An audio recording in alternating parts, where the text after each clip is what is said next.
नमस्कार, आप देख रहे हैं सुदर्शन न्यूज। मैं हूं आपके साथ ज्योति यादव। चलिए बुलेटिन की शुरुआत करते हैं। यूपी के फर्रुखाबाद में अमृतपुर तहसील क्षेत्र के ग्राम जमापुर में इटावा बरेली हाईवे के किनारे जमापुर तिराहा पर आयोजित कार्यक्रम में पहुंचकर उत्तर प्रदेश सरकार में पर्यटन और संस्कृति मंत्री फर्रुखाबाद जिले के प्रभारी मंत्री जयवीर सिंह ने करीब 300 बाढ़ पीड़ितों को राहत सामग्री वितरित की। राहत सामग्री के पैकेट में 10 किलो आलू, 5 किलो लैया, चना, घी, तेल, नमक का सामग्री शामिल है। वहीं मंत्री के हाथों बाहर रात सामग्री प्रकार बाढ़ पीड़ितों के चेहरे खिले नजर आए। प्रभारी मंत्री ने देवीय आपदा के तहत सर्वदंश से गंवाने वाले परिवारों और 4.5 लाख रुपए स्पर्शदंश से पशु हानि से पीड़ित लोगों को सरकार की तरफ से मिलने वाली सहायता राशि के प्रतीकात्मक चेक भी वितरित किए हैं। साथ ही कहा कि बाढ़ पीड़ितों के साथ हमारी सरकार और मुख्यमंत्री योगी आदित्यनाथ खड़े हैं।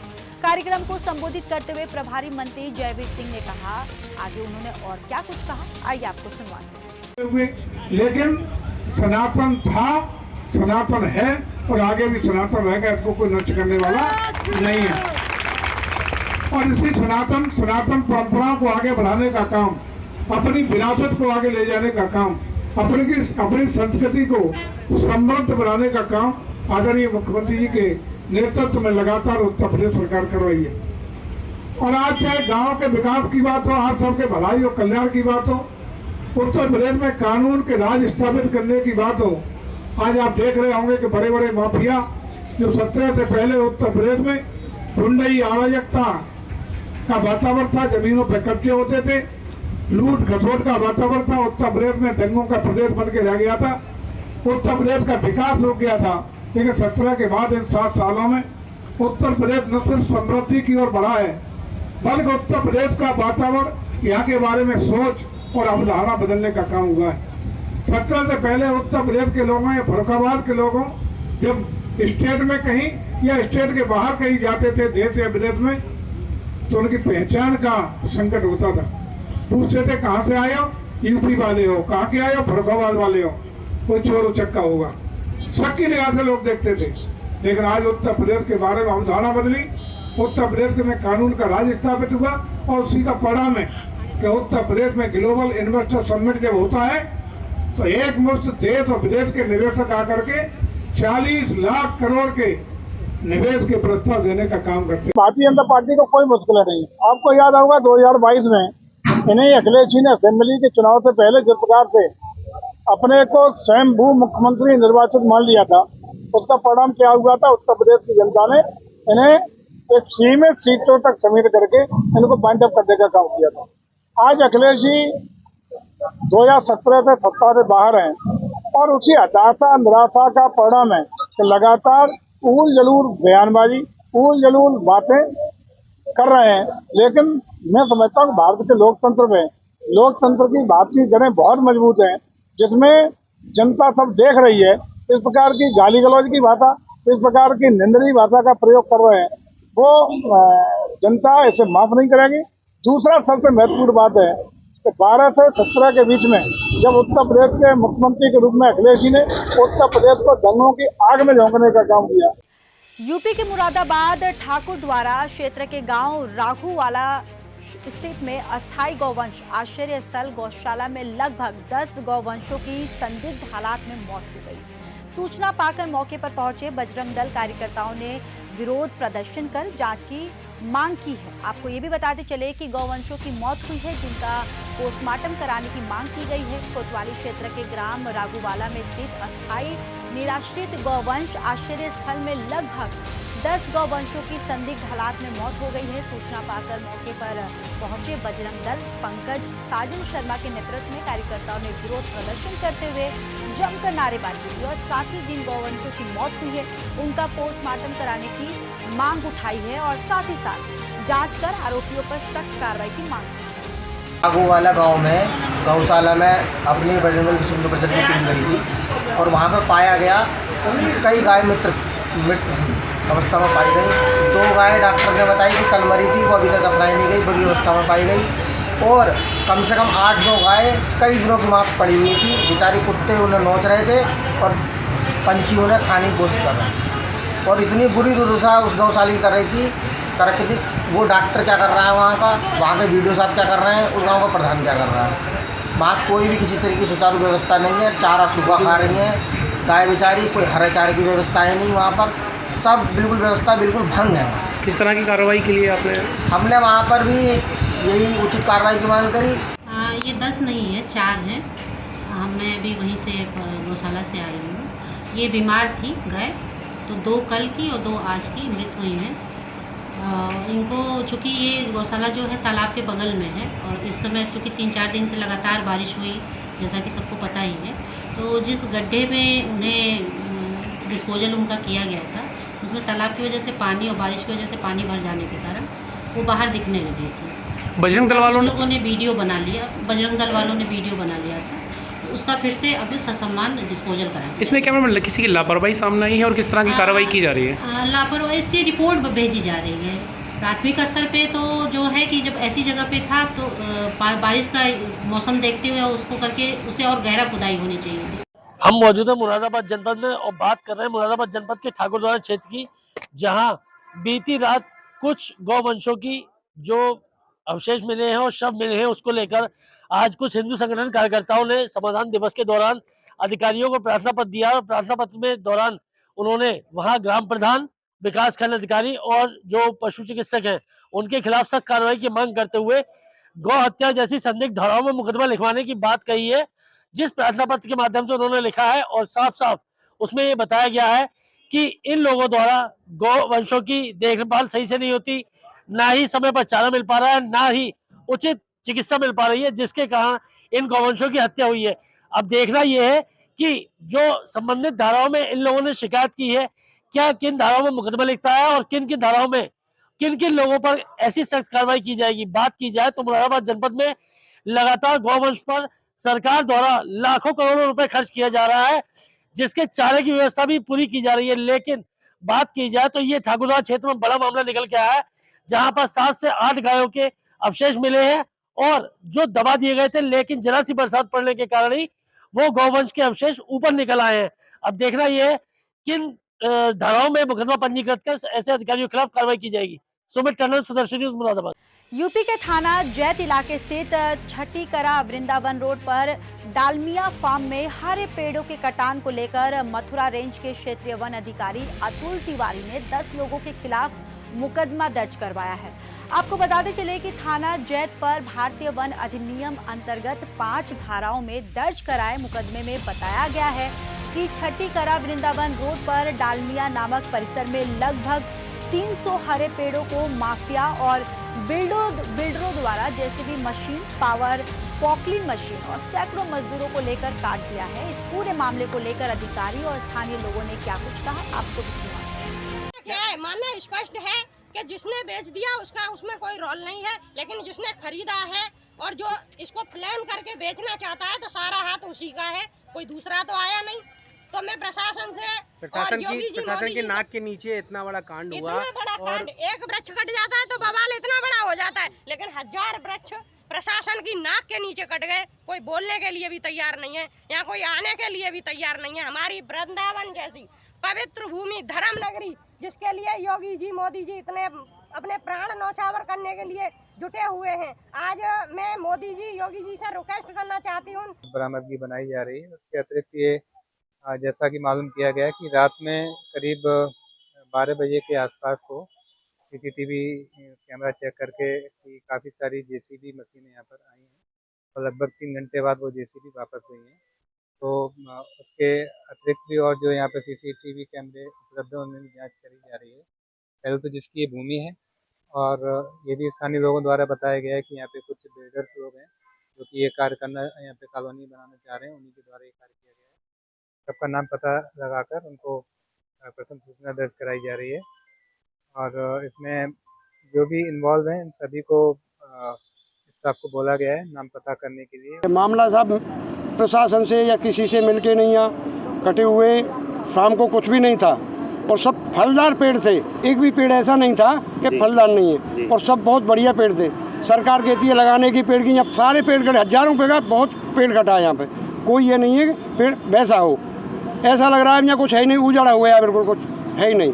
बहुत अच्छे पेड़ थे। कौन सा किन लोगों के द्वारा किया गया ये? अब सब ये तो सब लेदे के ही काम होते हैं। परसों रात में यानी कल हजारों पेड़ वृंदावन में काटे गए। ठाकुर जी का मंदिर जैसे हम लोग मानते हैं, जैसे ठाकुर जी के मानते हैं, ब्रज की लता पता के रूप में ये वृक्ष आते हैं। प्राचीन वृक्ष हैं, बिना परमिशन एनजीटी के आदेश से कोई काट भी नहीं सकता।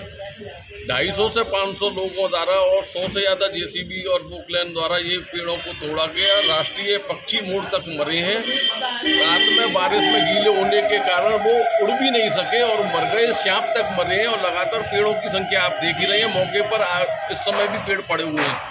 कल यहाँ आगा जिला तत्कारी महोदय को ज्ञापन दिया। हमारे साथ में सुधीर जी भी मौजूद थे। अखिल भारत हिंदू महासभा प्रदेश उपाध्यक्ष के नाते मैंने तुरंत 8:30 बजे पर और डीएफओ वन विभाग को फ़ोन किया। उन्होंने बताया वह छुट्टी पे है। अपने अधिकारी तिवारी जी को उन्होंने तुरंत मौके पर भेजा। अभी क्या कहते हैं, हमारी टीम लगी हुई है और काउंटिंग कर रही है। तो अभी तक 250 पेड़ों की काउंटिंग हुई है, लेकिन काउंटिंग अभी चल रही है। जो एग्जैक्ट फिगर होगा एक बार और हम लोग कंफर्म करके आप लोगों को एग्जैक्ट फिगर काउंटिंग का है वो दे पाएंगे। कितनी टीमें लगी हुई हैं काउंटिंग? ये हम लोगों की 2 टीम लगी हुई हैं, 2 रेंज की पूरी टीम लगी हुई है, साथ में डिवीज़न की भी टीम लगी हुई है और लगातार पूरा स्टाफ लगा हुआ है।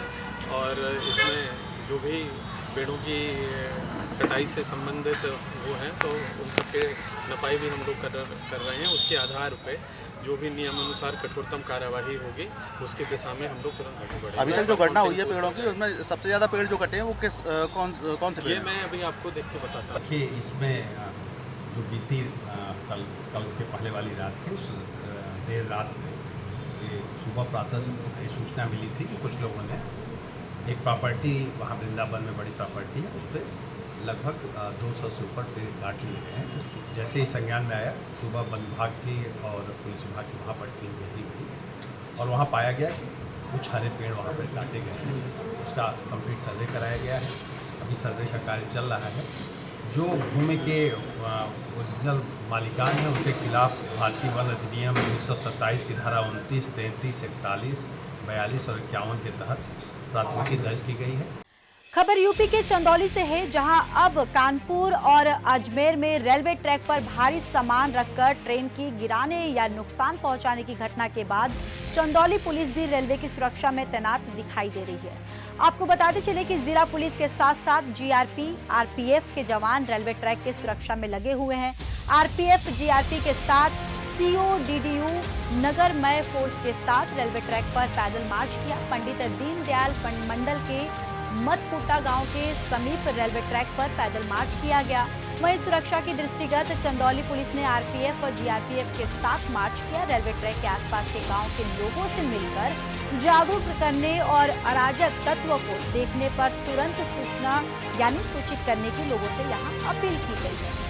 ये हमारे जनपद में अभी तक इस प्रकार की कोई सूचना इस संबंध में प्राप्त नहीं हुई है, लेकिन फिर भी निगरानी हेतु हम लोगों ने जीआरपी, आरपीएफ और यहाँ की सिविल पुलिस द्वारा कोऑर्डिनेट करके समय समय पर हम लोगों द्वारा जो रेलवे लाइन की सुरक्षा है और ट्रेन के अंदर भी जो सुरक्षा हेतु जो पेट्रोलिंग है उसको बढ़ाया गया है। संबंधित अधिकारियों के साथ वार्ता की गई है।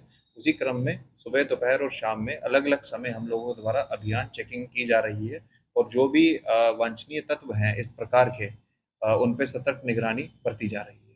सर, जो रेलवे ट्रैक के किनारे गाँव हैं, निवासी हैं, उनको भी अवेयर किया जा रहा है?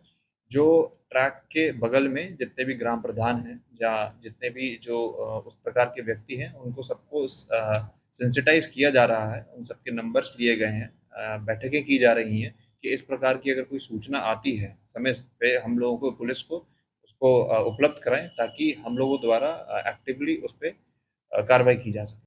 यूपी के जनपद मथुरा में बरसात से किसानों का काफी नुकसान हुआ है। इसे लेकर किसानों की फसल का सर्वर करवाई जाने की मांग लगातार उठाई जा रही है। यहाँ लोगों ने भी प्रशासन से मांग की है कि जल भराव से पीड़ित किसानों की भूमि का सर्वे करवाया जाए और उन्हें उचित मुआवजा दिलाया जाए। समाजवादी पार्टी का एक प्रतिनिधि मंडल जिलाधिकारी शैलेंद्र कुमार सिंह से मिला। इस दौरान जिलाधिकारी को जल भराव से संबंधित एक शिकायती पत्र भी दिया। इस दौरान समाजवादी पार्टी के दर्जनों लोग मौजूद रहे। गत कुछ दिनों में जो भारी बरसात जनपद मथुरा में हुई, वैसे हुई तो पूरे प्रदेश में है, लेकिन मथुरा में जो भारी बरसात हुई, उस बरसात के कारण किसानों की जो खेत की ज़मीन जिसमें फसल बोई हुई, वो चारों तरफ आप जहाँ देखेंगे पूरी ज़मीन जलमग्न हो गई। धान की और जो भी फसलें थी, कपास की या बाजरा था या दलहन दालों की फसल थी, या तो वो डूब गई हैं या फिर वो सड़ने लग गई हैं। तो ऐसी स्थिति में किसान जो अन्नदाता है, जब उसके खेत में अन्न ही नहीं रहा तो वो अपना परिपालन कैसे करेगा, अपने बच्चों के लिए खाने भोजन की व्यवस्था कैसे करेगा। और यही नहीं, जो उसका पशुधन है जिससे उसकी आमदनी 4 पैसे की होती है दूध बेचकर, उस पशुधन के लिए जो चारा होता है वो चारा अभी ख़त्म हो चुका है। तो ऐसी स्थिति में ये प्राकृतिक आपदा है निसंकोच, लेकिन ऐसी स्थिति में हम आज माननीय मुख्यमंत्री जी से जिलाधिकारी महोदय के द्वारा ये ज्ञापन देने आए और मांग करने आए कि संपूर्ण जनपद की समस्त खेती का जो भी फसल उसमें डूबी है और ख़राब हुई है, उसका संपूर्ण भुगतान मुआवजे के रूप में इन किसानों को दिया जाए, ताकि थोड़े से उनके आंसुओं को पहुंचने का कार्य किया जा सके। उसके लिए आज समाजवादी पार्टी का पूरा प्रतिनिधिमंडल, जिला महासचिव हैं, वरिष्ठ नेता हैं, हमारे साथ कई जिला उपाध्यक्ष हैं, जिला सचिव हैं, आज हम सब लोग पूर्व महानगर अध्यक्ष भी हैं, हम सब लोग एकत्रित होकर आज यहाँ आए और डीएम साहब से हम मांग कर रहे हैं कि किसानों के हित को देखते हुए संपूर्ण जनपद में मुआवजा देने के लिए, पूर्ण मुआवजा देने के लिए माननीय मुख्यमंत्री जी से घोषणा कराएं। हरदोई जनपद में मुस्लिम महिलाओं की दबंगई देखने को मिली है, जहां दबंगई का जो वीडियो है वो सोशल मीडिया पर जमकर वायरल हुआ है। वायरल वीडियो के बाद हरदोई पिहानी कोतवाली पुलिस ने आरोपियों के खिलाफ मुकदमा पंजीकृत करके 6 आरोपियों को गिरफ्तार किया, जहां मुस्लिम महिलाओं के द्वारा हिंदू दुकानदार की दुकान में घुसकर उसकी दुकान में तोड़फोड़ करना और पीड़ित के साथ अभद्रता करने का वीडियो सोशल मीडिया पर जमकर वायरल हुआ था। ये घटना हरदोई के पिहानी कोतवाली क्षेत्र की बताई जाए। सोशल मीडिया के माध्यम से एक वीडियो प्रकाश में आया है, जिसमें थाना पिहानी क्षेत्र के अंतर्गत गांव खटेली के कुल्हावल तिराहे की वीडियो है, जहां पर एक जलपान की दुकान है, जिसमें कुछ महिलाएं उस जलपान की दुकान के ठट्ठर और त्रिपाल को तोड़फोड़ रही हैं। इसमें वादी श्री पंकज के तहरीर के आधार पर तात्कालिक रूप से थाना पिहानी में अभियोग पंजीकृत कर लिया गया है। कुल 8 लोगों के खिलाफ अभियोग पंजीकृत किया गया है, जिसमें 3 महिलाओं को गिरफ्तार कर लिया गया है। अन्य की गिरफ्तारी सुनिश्चित की जाएगी, शेष वैधानिक कार्रवाई की जा रही है। यूपी के मथुरा में थाना राया क्षेत्र में एक गांव से 3 दिन पूर्व गायब किशोरी का सुराग नहीं लगने के कारण तमाम हिंदूवादी संगठनों ने थाने का घेराव किया। वहीं 3 दिन बीतने के बाद हिंदू महासभा की जिलाध्यक्ष छाया गौतम, तमाम हिंदूवादी संगठन के कार्यकर्ता थाना राय पहुंचे और लापता किशोरी को बरामद करने और आरोपियों की जल्द गिरफ्तारी और उनके खिलाफ लव जिहाद और अन्य संगीन धाराओं में मुकदमा दर्ज करने की मांग की गई। राया क्षेत्र के अंतर्गत एक गांव पड़ता है, उसमें से एक हिंदू नाबालिग लड़की जो मुसलमान कई सालों से लगभग पीछे पड़ा हुआ है, इंस्टाग्राम पर उसने हिंदू नाम से आईडी बनाई और उसके बाद उस लड़की के पीछे लग गया। अभी वो 17 तारीख को लड़की मथुरा कोचिंग के लिए गई है और वो रास्ते में से लेके उसे गायब हो गया है। 17 तारीख को प्रथम सूचना पुलिस प्रशासन को मिल चुकी है। आज 4 दिन हो गए, लड़की का कोई पता नहीं है। इंस्पेक्टर साहब से फोन पे लगातार हिंदूवादी संगठनों की बात हो रही है। मैं भी आज थाने पे आई हूँ। लापरवाही वाला जवाब हमेशा मिल रहा है हमें, फोन पे भी यही मिला और आज भी यही मिला है कि हमें 3 दिन का समय चाहिए। आप बताइए, हिंदूवादी सरकार योगी आदित्यनाथ ने स्पष्ट कहा है कि लव जिहाद जैसी हरकतों को यहाँ झेला नहीं जाएगा। उसके बाद भी ये हरकतें हो रही है। लव जिहाद का एक स्पेशल एक्ट बनाया है। मुझे ये समझ में नहीं आता कि स्पेशल एक्ट बनाया है, उसके बाद भी कोई कार्रवाई नहीं हो रही है। और मैंने FIR पढ़ी है, वो मैं आप सब लोगों को अवगत करा दूंगी, FIR दिखा दूंगी। उसमें लव जिहाद का कोई एक्ट इन्होंने लगाया नहीं, जबकि नाबालिग लड़की है। उसके घर परिवार में से 1-2 लोग इन लोगों ने बिठा रखे हैं। अगर पुलिस प्रशासन चाहे तो 12 से 14 घंटे में लड़की को बरामद करा सकता है। 4 दिन हो गए, अभी तक लड़की बरामद नहीं कराई है। यूपी के लखीमपुर खीरी में दक्षिण खीरी वन प्रभाग की महेशपुर रेंज क्षेत्र के ग्राम इमलिया और मूढ़ा 80 में 15 दिनों के अंदर खेत में गन्ना बांध रहे 2 किसानों अम्बरीश भारती इमलिया और जाकिर निवासी ग्राम मूढ़ा 80 को टाइगर द्वारा घात लगाकर निवाला बना लिया गया है। वहीं महज 15 दिनों में ही महज 2 किसानों को टाइगर द्वारा मारे जाने के बाद दर्जनों गाँव में टाइगरों के खौफ से ग्रामीण किसान अपने खेतों में खड़ी फसलों में काम नहीं कर पा रहे हैं। किसानों के खेतों में घूम रहे आवारा गौवंश के झुंड रात दिन किसानों की खड़ी फसलें जो है वो चर कर नुकसान पहुंचा रहे हैं। शेर खा गए आज 8 दिन हुए। फिर आपको कुछ अभी मिला सरकार की? अबे भैया कुछ नहीं मिलो भैया, रुपया नहीं मिलो। जो 10,000 पहले देते वो मिला नहीं? अरे बहुत तो क्रियाक्रम के टाइम मिलो रहा है 10,000। और अब शेर पकड़ो नहीं जाते, शेर यहाँ रोज देखो जाते है और भाई तो ले जा छगड़ी वगैरह बांध देते, खाए जाते, फ्री आई जाते घूम के रहे। आपको आपके साथ समझौता हुआ था? क्या समझौता हुआ था?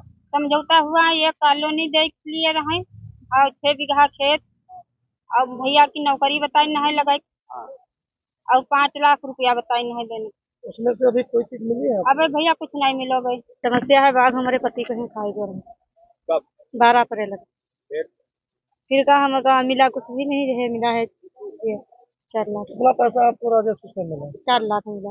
वन विभाग से ना कुछ नहीं मिला है आज तक। नहीं मिला? हाँ पोस्टमार्टम हुआ था? हाँ वो सब रहे बाबूजी, हम अपने में रही पाई ना करन पागल हन। तो वहाँ पे जो मौजूद लोग थे उन्होंने इसको ठोका ऐसे, जब ठोका तो ऐसे ठोकने पे वो पिंजरा बंद हुआ। तो अब आप ये बताइएगा, आप खुद बताइएगा, आप मीडिया से हैं, आपको खुद जानकारी होगी कि अगर उसमें हम पड्डा बांधेंगे, ये लोग पड्डा बांधेंगे और बाघ जब उसका शिकार करने के लिए आएगा तो क्या बाघ जब उसका शिकार करेगा और फिर क्या वो कहेगा कि आप आइए हम शिकार करने जा रहे हैं, पीछे से ठोकेगा तब हम बंद हो जाएंगे?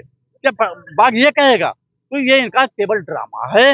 ये बाघ को बचाने का ये सब हथकंडे अपना रहे हैं और किसानों को निरंतर ये जो बाघों के द्वारा निवाला बनाया जा रहा है और इससे जो है खेती बहुत जल्दी किसान के हाथ से छूट जाएगी और जब किसान के हाथ से खेती जाएगी तो पूरा देश भूखों मर जाएगा, उसके बच्चे तो भूखे मरेंगे।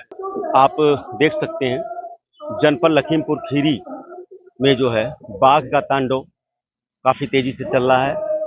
लखीमपुर खीरी में जंगलों से निकल के बाघ खेतों में, आबादियों में चलते चले जा रहे हैं और आज देख सकते हैं कई मौतें बाघों के द्वारा हुई हैं। जल्दी में 14-15 दिन में 2 मौतें हुई हैं। अगर पूरे 1.5 महीने का लिया जाए तो पूरे जनपद के अंदर लगभग 5 मौतें हो चुकी हैं। इसी को लेकर के आज हमारे ग्रामीण, हमारे किसान भाई जो लोग खेतों पर काम करते हैं और काम नहीं कर पा रहे निडरता से, स्वतंत्रता से, कि बाघ का डर रहेगा, बाघ का डर रहेगा, इसके कारण जो खेतों में निकलने से डर रहे हैं। तो आप देख सकते हो आज महेशपुर वन रेंज जो हमारे दाहिनी ओर तरफ है, ये दाहिने हाथ की तरफ आप है महेशपुर वन रेंज, जहाँ पर रेंजर है, यहाँ पर पूरा ऑफिस यहाँ पे बना हुआ है। आप देख सकते हो वहीं पर आज सामने आज सत्याग्रह चालू कर दिया है। इसको धरना प्रदर्शन नहीं कहेंगे आपके हिसाब से। आप देख सकते हो सारे किसान बैठे हैं। ये जो महिलाएं बैठी हुई हैं, इनके पति या इनके परिवार के कैंडिडेट चले गए हैं बाघ के द्वारा, आज बैठी हुई हैं यहाँ पर। आइए चलते हैं, देखते हैं कि आराम से यहाँ पर काफी किसान बैठे हुए हैं।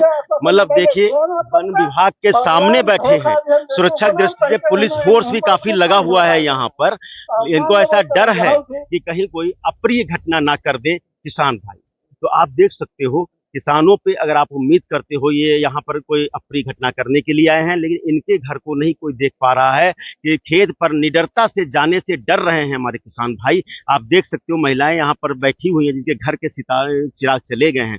तो आप देख सकते हो यहाँ पर कब तक ये धरना प्रदर्शन या इस तरह से सत्याग्रह चलता रहेगा, या विभाग की कोई जिम्मेदारी है या नहीं है, ये कहना है हमारे किसानों का, हमारे ग्रामीण का। इनका कोई एक मुखिया आता है सामने अपनी बात को रख करके, उसको भी तरह तरह से लोग कमेंट्स करते हैं। बिहार के गया के वरीय पुलिस अधीक्षक आशीष भारती ने अपने दल बल के साथ मेला क्षेत्र के निरीक्षण किया। इस दौरान उन्होंने विष्णुपद मंदिर क्षेत्र स्थित देवघाट से एसडीआरएफ टीम के साथ फल्गु नदी के जलस्तर का निरीक्षण भी किया।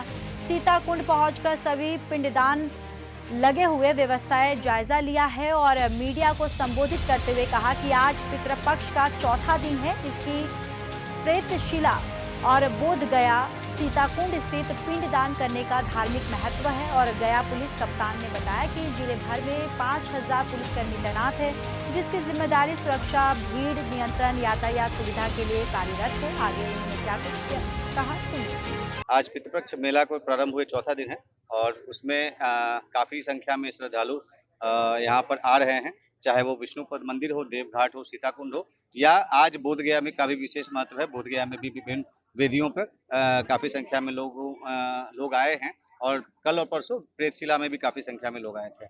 लाखों की संख्या में श्रद्धालु यहाँ पे आ रहे हैं। उनकी सुरक्षा के लिए पूरी व्यवस्था गया पुलिस के द्वारा किया गया है। 5000 से अधिक पुलिस पदाधिकारी और बल उसके लिए लगे हुए हैं, जो दिन रात इस कार्य में लगे हुए हैं। इनका मुख्य कार्य है कि सुरक्षा देना, यातायात संधारित करना तथा भीड़ को नियंत्रित करना, और इसके अलावा सुरक्षा के साथ साथ सेवा का कार्य भी पुलिसकर्मियों के द्वारा किया जा रहा है। पार्किंग स्थल विभिन्न जगह बनाए गए हैं। कुछ जगह पे ऐसी सूचना मिल रही है कि कुछ लोग पार्किंग स्थल पे नहीं लगाते हैं, तो उनको बताया जा रहा है, समझाया जा रहा है, और जो नहीं मानते उनके विरुद्ध कार्रवाई भी की जा रही है। तो अभी तक बिल्कुल बिना किसी घटना के पितृपक्ष मेला प्रारंभ चल रहा है और मुझे पूरा विश्वास है कि बिल्कुल इसी तरीके से चलता रहेगा। आम लोगों से मैं सभी लोगों से अपील करना चाहूँगा कि अधिक से अधिक संख्या में यहाँ पर आएँ और अपना जो भी पूजा पाठ है उसको करें, और गया पुलिस के द्वारा पूरी मुकम्मल व्यवस्था की गई है। कर्नाटक के चिक्कोडी में गणपति विसर्जन करने गया एक युवक नदी में डूब गया। वहीं शव ढूंढने में एनडीआरएफ टीम को बड़ी सफलता मिली है। आपको बताते चले कि कर्नाटक बेलगांव जिले के निपानी तहसील के यमगरनी गांव के वेदगंगा नदी में बुधवार दोपहर गणपति विसर्जन करने को एक युवक गया था। वहीं मध्य प्रदेश के निकेश भोयर का शव शुक्रवार सुबह करीब 11 बजे एनडीआरएफ टीम को मिला। बसवेश्वर चौक पुलिस स्टेशन के उप निरीक्षक रमेश पवार और उनके सहयोगियों ने घटनास्थल का दौरा किया और घटना का निरीक्षण किया। घटना शुक्रवार को बसवेश्वर चौक पुलिस स्टेशन में दर्ज की गई। बिहार के मुंगेर में बाढ़ का कहर है, जहां मुंगेर की जनता परेशान है और डेंजर लेवल पार होने के बाद भी बाढ़ ग्रसित क्षेत्र घोषित नहीं हुआ है। वहीं मुंगेर की जनता ने जिला प्रशासन को इस मामले पर संज्ञान लेने की बात कही। मुंगेर में बाढ़ का कहर जारी है और जहां बाढ़ आने से लोगों के घरों में बाढ़ का पानी प्रवेश कर गया है और लोगों को काफी कठिनाइयों का सामना करना पड़ रहा है। जिला प्रशासन, जिला पदाधिकारी महोदय, सत्ताधारी पार्टी के सांसद माननीय ललन सिंह जी, विधायक जी और हमारे नवनियुक्त नगर आयुक्त महोदय जो आपदा प्रबंधन के भी प्रभारी हैं, उनसे मेरा आग्रह है, लाल दरवाज़ा पूर्ण रूप से बाढ़ग्रस्त है। ये शहरी रोड मेन है जो पुल से होते हुए लाल दरवाजा चंडिका स्थान होते हुए जाती है। पूर्ण रूप में यहाँ तो पानी है ही, निचले इलाके में पूरे तरह से पानी है।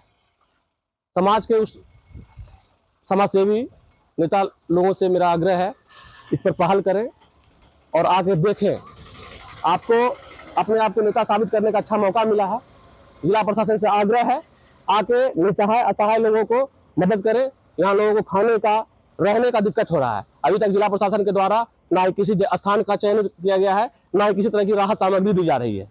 लोग बहुत परेशान हैं। जो सक्षम लोग हैं अपनी व्यवस्था तो कर पा रहे हैं, लेकिन गरीब और दबे कुचले लोग बहुत परेशान। टर्मिनल जिन्हें उधना स्टेशन पर स्थानांतरित कर आगे बढ़ा दिया गया है। देखिए एक रिपोर्ट। संपूर्ण भारत में गुजरात राज्य सफाई और स्वच्छता में नंबर 1 आया है। वहीं विश्व स्तरीय के सूरत स्टेशन को रीडेवलपमेंट लेके मैं मौजूद हूँ सूरत रेलवे स्टेशन पे, और हम आपको दिखाएंगे प्लेटफॉर्म नंबर 4 है, जहाँ पे पहले ट्रेन जाया करती थी और ट्रेन रुकती थी, मगर उसको नया रूप देने के लिए विश्व स्तर पे रेलवे स्टेशन बनाने के लिए यहाँ पे कामकाज जोरों शोरों से चल रहा है। आपको दिखाएं जिस प्रकार से कहीं न कहीं इसका जो डेट 20 सितंबर था उसको बढ़ा के 30 सितंबर तक कर दिया गया है, क्योंकि कहीं न कहीं कुछ जो अधिकारियों द्वारा जो तारीख दिया गया था उस तारीख पे नहीं हो पाया, क्योंकि कहीं न कहीं मानसून भी इसका वजह रहा। आप देख सकते हैं किस प्रकार से जो अधिकारी हैं वो आए भी हैं, उस तरीके से वो लोग जो कामकाज चल रहा है उसका निरीक्षण भी कर रहे हैं, जो कि कामकाज बड़ी तेज़ी से चल रहा है। और इस बार अधिकारी का कहना है कि 30 सितंबर तक पूरी तरीके से जो प्लेटफॉर्म नंबर 4 है वो तैयार हो जाएगा। आप जिस तरीके से देख सकते हैं जो सूरत रेलवे का कायाकल्प किया जा रहा है तथा इसे विश्व स्तरीय स्टेशन के रूप में विकसित किया जा रहा है। वर्तमान में प्लेटफॉर्म नंबर क्रमांक 4 पर सूरत स्टेशन पूर्ण विकास चरण 1 के संबंध में कॉन्कोर्स का कार्य प्रगति पर है। इसे देखते हुए जिस ब्लॉक को 20 सितंबर 2024 तक बढ़ाया गया था उसे अब 30 सितंबर 2024 तक बढ़ा दिया गया है। इस कारण से रेलवे स्टेशन से टर्मिनेट होने वाली कुछ ट्रेनों के टर्मिनल जिन्हें उधना स्टेशन पर स्थानांतरित कर दिया गया है इसको, तथा यह 30 सितंबर 2024 तक जारी रहेगा। टर्मिनल में यह परिवर्तन परिचालक में सरलता लाएगा, सूरत स्टेशन पर यात्रियों की भीड़ कम करेगा, यात्री सेवाओं को बढ़ाने और उन्नत करने में मदद करेगा तथा सूरत में बुनियादी ढांचा परियोजनाओं यह उल्लेख करना उचित है कि उधना स्टेशन से लगभग 7 किलोमीटर दूरी है तथा सड़क मार्ग में अच्छी तरह जुड़ा हुआ है।